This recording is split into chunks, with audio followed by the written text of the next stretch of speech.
He's Albert Breer, the Monday Morning Quarterback, their senior NFL reporter, and he joins us from Florida at the owners' meetings.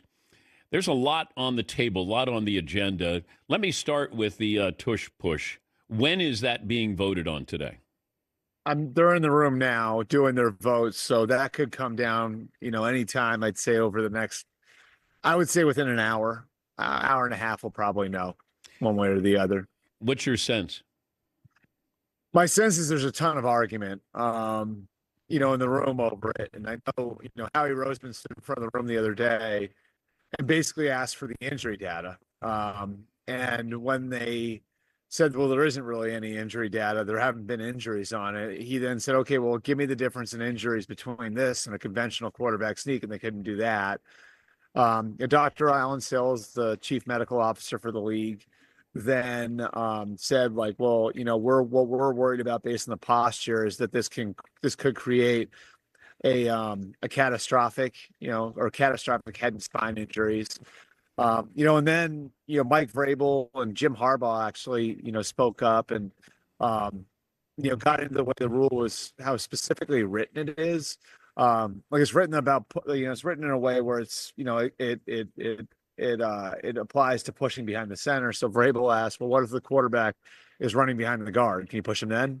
And then Harbaugh came up with the idea. He's like, well, what if I put two extra linemen? And this would be the most Harbaugh formation ever, I think. What if I put two extra linemen behind the guards and had them push the guards and not touch the quarterback? So there's been healthy debate. I just think my sense right now, Dan, is if the commissioner really wants to get this thing through, and I'm a little more certain where he stands on the kickoff than I am on this. If the commissioner really wants to get it through, maybe he tables it and they tweak it and work it a little bit and vote it again in May. I don't know that they have the 24 votes right now to get it through and ban it. Yeah, that was my feeling. That at first I thought there just felt like there's this groundswell. And all of a sudden, there was a lot of, you got to get it out of the game. And then one of my sources said, there's no data. Like they're searching for data that's not there. They're desperate to find that. And therefore, if you don't have that data, it's really hard to say we're going to create a rule, get rid of a rule because of one team. And that's my problem with it. You know what I mean? It's like, why should we be getting rid of something because one team is really good at it, you know? What are the other things that have been or will be decided or voted on today? So the overtime proposal passed, which basically makes. Hold on a second, Albert. We got a little breakup in your connection there, so we'll come back to you. Todd, see if you can help Albert with his connectivity there. By the way, the men's Final Four, the odds. Houston was a 4.5-point underdog. They're now a 5.5-point underdog against Duke. And Florida's still a 2.5-point favorite against Auburn. Yes, Eaton? This is a terrible day to be doing all this voting and announcing all this news. The April Fools? Yeah, there was just ESPN just had a thing that said, breaking news, NFL, both teams will get the ball in overtime, this and that. I didn't even bother reading it all because I'm like, I don't even know if this is true. I really have no idea. Well, you can joke about a lot of things, but nobody wants to joke about the NFL. It just feels like that makes headlines, and people would click on that. Yes, Paulie. One thing Albert said there, I didn't know the NFL had the power to do. If they don't feel like they have the votes, they could table this to May and look at it again. I thought this was like deciding day. That's interesting. Yeah. But I don't know. It feels like, once again, the commissioner wants to take this out of the game. It's predictable, aesthetically not pleasing. You're in the entertainment business. There's no data that says that, hey, look at all these injuries. Todd, did we reconnect with Albert? We'll see if it sounds a little bit better. So the overtime rule that was just passed, can you explain that? Yeah, so basically it's going to take what's been playoff overtime the last couple of years and make it overtime across the board. The original proposal actually pushed for a 15-minute period. They tweaked that and moved it back to being a 10-minute period, which I think is interesting because if you're the team that receives the kickoff, wouldn't you just immediately go into your 4-minute offense, right? Like, wouldn't you immediately start running the clock? So that could add an interesting dynamic. My guess would be that they wanted to go to 10-minute overtime because maybe the broadcast partners don't want to be pushing outside the normal window too far. And then, it's like adding plays to a game, which is a health and safety thing. The Lions proposal got shot down to take the automatic first down away from defensive holding and illegal contact. And then the kickoff, I think, is the big one, the other big one that they're going to vote on here.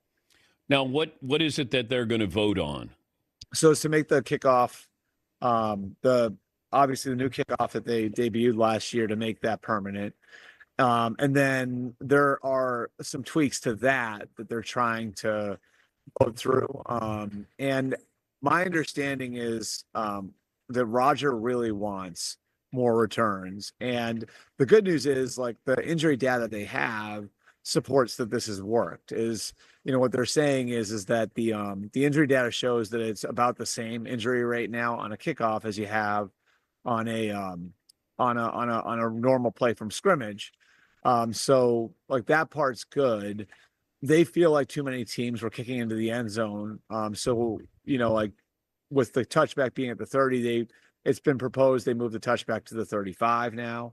I know some coaches are very against that. And so, well, why don't we just move the kicker back 5 yards so it's harder for the kicker to reach the end zone?